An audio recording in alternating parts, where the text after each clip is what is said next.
Jalen Hurts is not nowhere close to See, I Lamar. like Hurts. I mean, it's fun. It's so funny. I think most people thought, well, you were going to argue for Hurts and I was going to argue for Purdy. But in reality, I like Hurts. And all Mm-hmm. my whole point last year was I see tons of similarities between Hurts and Purdy in that same size guys, both very devout Christians, both very humble leaders. I mean, you had Sirianni trying to like kind of throw it on the Chiefs in the Super Bowl, and yet Jalen going, "Hey, bro, relax, calm down." Like Hurts is like the calm one, and Sirianni's like the emotional one, and in that relationship. But I see a lot of similarities. I think Hurts is stronger legs, and so that tush push is just he makes that unstoppable. I think Brock throws with a little bit more better anticipation.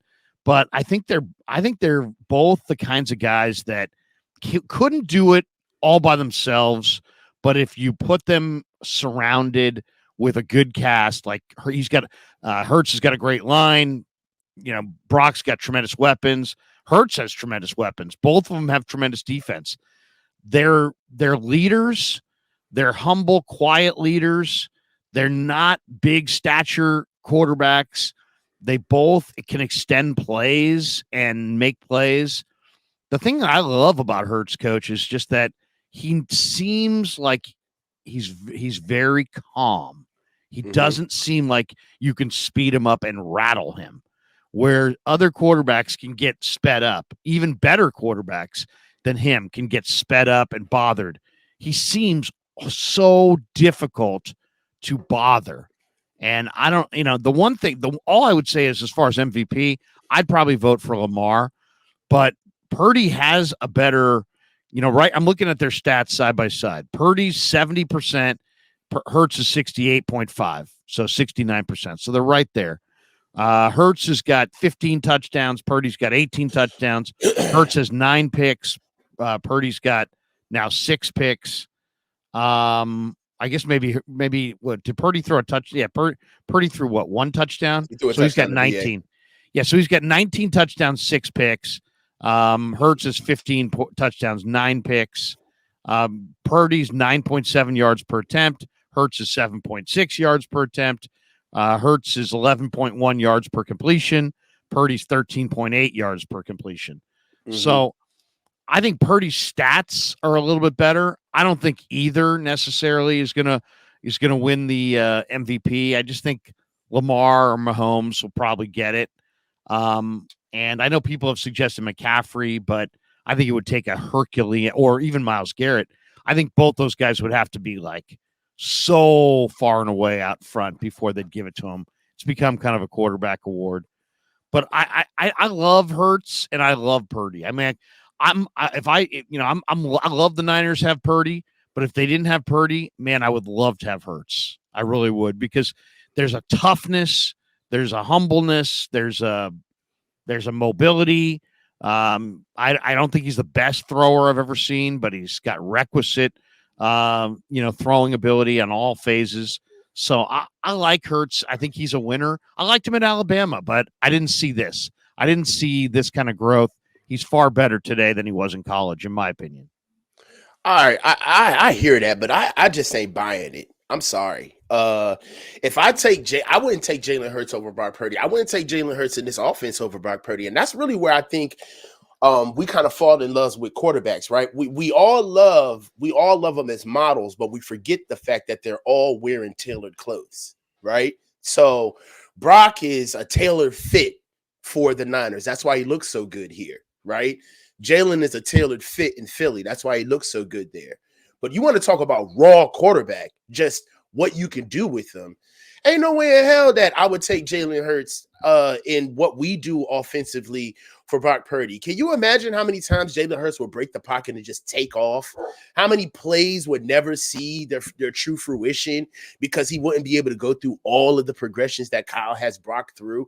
Then on top of it, Brock has to be intelligently contemporaneous. It's not good enough for you to just have the athleticism to run around the field and to make a play on your own. Brock actually tries to make plays with teammates in mind, right? He really elevates everybody around him. When I see Jalen Hurts play, I do see the poise. I do see the stoic attitude. But then I also see that shit fly out the window when that offensive line ain't letting them bake cakes back there. You got to also understand that we're still talking about Brock and Jalen, and I will always call it the way I see it, not the way it's supposed to be told. And the way that I see it is that even with Brock having the bump, if you just want to go with raw stats and stats is your thing, you can go with Brock. He has a bump.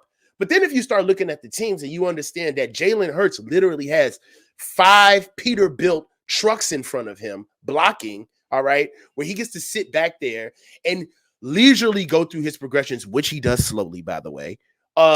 Then you see what Brock has to do with our makeshift offensive line, and you definitely tip the cap to Brock for what he has to do in front of this offensive line, right? Honestly, I'm tired of people saying this, but this really isn't a quarterback-friendly offense. If you understand how much Brock has to do for Kyle to read all of these routes, to find the open guy, it's the calculus that he has to get through to get to Kyle's plays to make him look good is why Brock is special.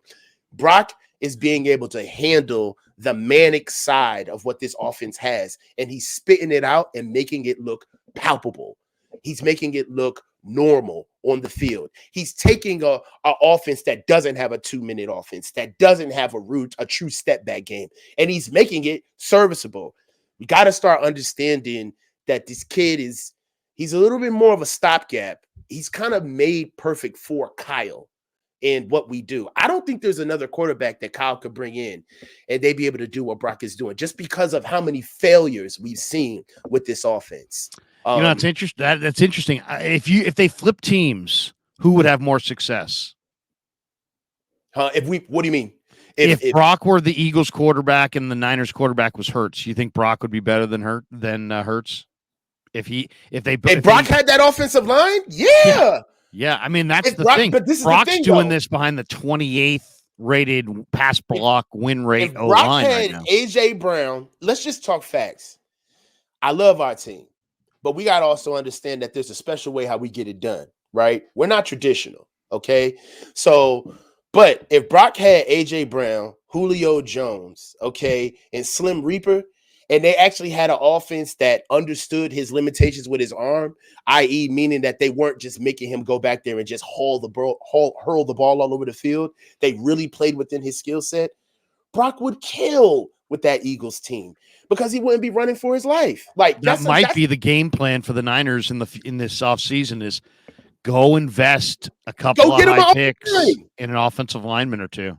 Yeah. So, for what we've seen with the offense, right, with how this offense is called, right, Larry, the offense ain't sound. Let's be real. There's tenets of this offense that don't exist, that exist in every offense across the land, right? The fact that we don't have those things shows that we are tilted towards our MO.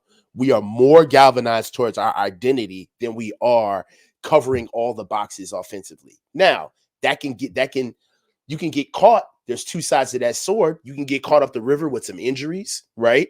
Teams don't believe you can run the ball. They can start playing dishonest football against you, right? But for what we do right now, we're not finding a quarterback that does what Brock does. Not with Kyle. Even think about this way. Kyle's tough on quarterbacks. Very tough. Let's not say tough. He's very unfair on quarterbacks. And he's got very high standards on the quarterback. He really does. Yes. Look at the way Kyle handled the offensive line this year. Did he leave Kittle into block a lot? No. He said, you know what? I'm going to put it on my quarterback behind a line that's just okay to make all the decisions. They didn't help. They got 5 out in the pattern, and Brock said he preferred it, but I mean, it's also one less guy potentially in blocking. Remember, we talked about this in a couple of shows ago, Larry, and I told you, I said, Brock has the ability, or Brock is leaning towards the position where he may expose Kyle. Remember we talked about that conversation? And We talked Well, about he's going to how eliminate the excuse. I mean, he's like, you eliminating you can't excuses, sit right? there and be like, it's the quarterback, because he's Right. going to play at a pretty high level. But now we're even starting to see positions where Kyle is starting to have to bend the knee. The last play, the last throw that Brandon Ayuk made, that Brock threw to Brandon Ayuk, Brock was not supposed to throw that ball. He was supposed to throw the ball to the flat. Okay, that was a easy play. Brock saw that and pushed it down the field, right? And gave it to Brandon Ayuk for the score. All right, now as a coach and as I a think player, not to interrupt, I think it was designed right for Ayuk to pull the coverage towards him. I think that's what Kyle thought he was going to get. He just thought that would pull the coverage to Ayuk, and that the underneath would be the gimme throw. And Brock said, I'm sticking it in there. fuck And that, he I'm stuck throwing it right in anyway. there. Yeah. Yeah, dotted him. You know what I'm saying? And for me, that's more along the lines of where those stories are going to start becoming more and more commonplace, and we're going to start to understand that it ain't the offense, it's the player, right? It ain't the plays. Because whatever Brock sees, if he feels as though he can get it there, he's gonna do that. Can you say that about Jalen Hurts? Yeah, I mean, I don't know. Is Sirianni the guy who devises all their plays even? No, he's not even that guy. Their team isn't even built that way. You know what I'm saying? When they get stagnant on offense, you can tell that there's a clear bottleneck on the sidelines. Players get frustrated. They start arguing with each other. There's a real process issue with their offense, with their offensive process. I'm telling you, it happens every game. Just watch. When they start struggling, they start arguing with each other on the sideline. And Sirianni, who he's always in the camera, I'm Suge Knight. Sirianni is like Diddy. All in the videos, all up in those videos, dancing all in the video. Want to be, you know what I'm saying? Want to be on the track, you know.